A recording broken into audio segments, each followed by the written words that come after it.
If you thought the thunder from the Christmas Day airstrikes in the far north would fade with the smoke, think again. Because what exploded in the skies of Sokoto didn't die there, it traveled. Quietly. Patiently. And by the time many people realized what was happening, the footprints were already in the forest of the southwest. This was always the fear. Security analysts warned about it months ago. You squeeze one end of the balloon hard enough, and the pressure doesn't disappear, it shifts.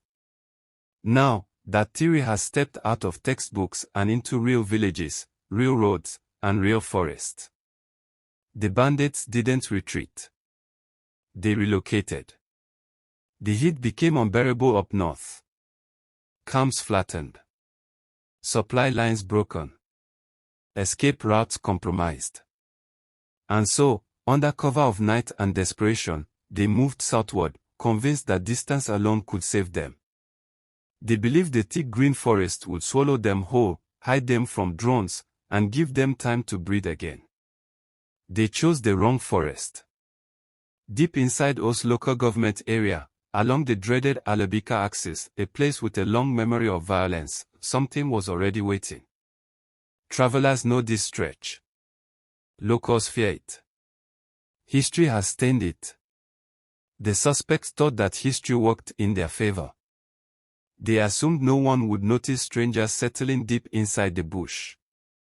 But the forest noticed. On Tuesday, residents of Akio watched as the state security network paraded 100 suspects.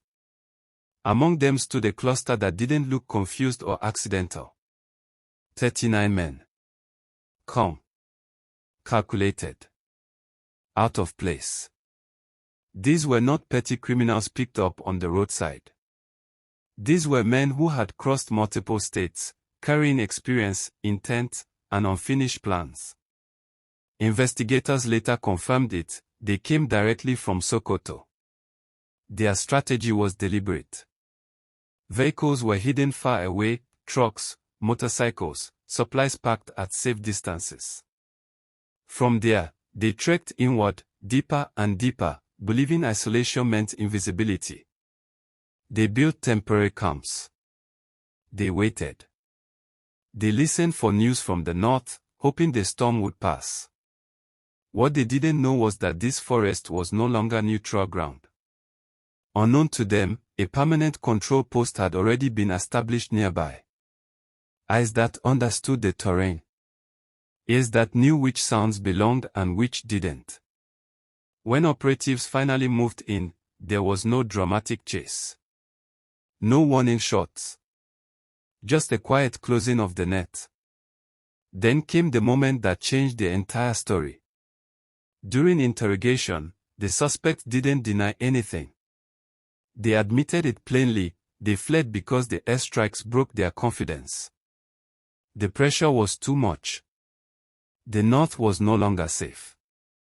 They believed the southwest would give them room to regroup, rebuild, and eventually strike again on different roads, different victims, different timelines.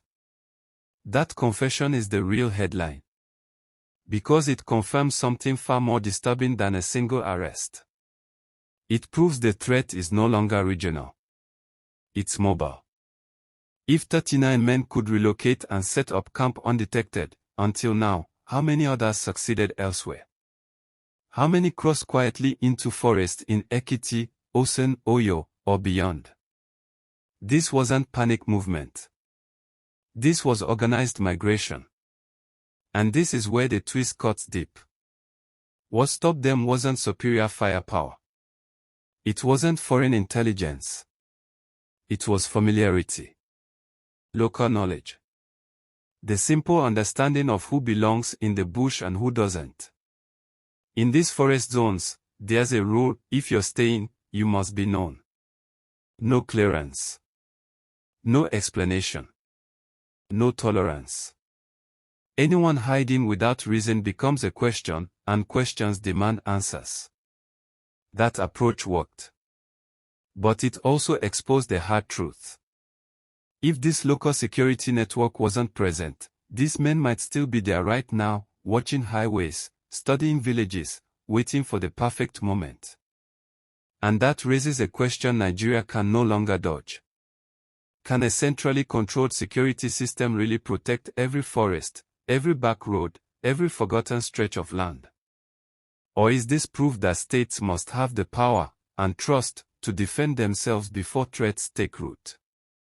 Because the bandits are adapting. They are looking for new kidnapping corridors, new transit routes, new places where people feel safe enough to lower their guard. The Lagos-Ibadan axis, Akure-Owo Road, forest borders near Edo. These aren't just locations anymore, they are potential front lines. So now, the story turns to you. Do you feel safer knowing these forests are being watched? Or does it worry you that what fled the north is quietly testing the south? Should highways linking regions be more tightly monitored? Should local security outfits be strengthened even further? One thing is certain: as the year closes, Nigeria's security map has changed. This is no longer a war you watch on TV, happening somewhere far away. It moves. It adapts. And sometimes, it waits right beyond familiar roads. Because when the bush starts shifting, the real danger isn't the noise. It's what's moving inside it.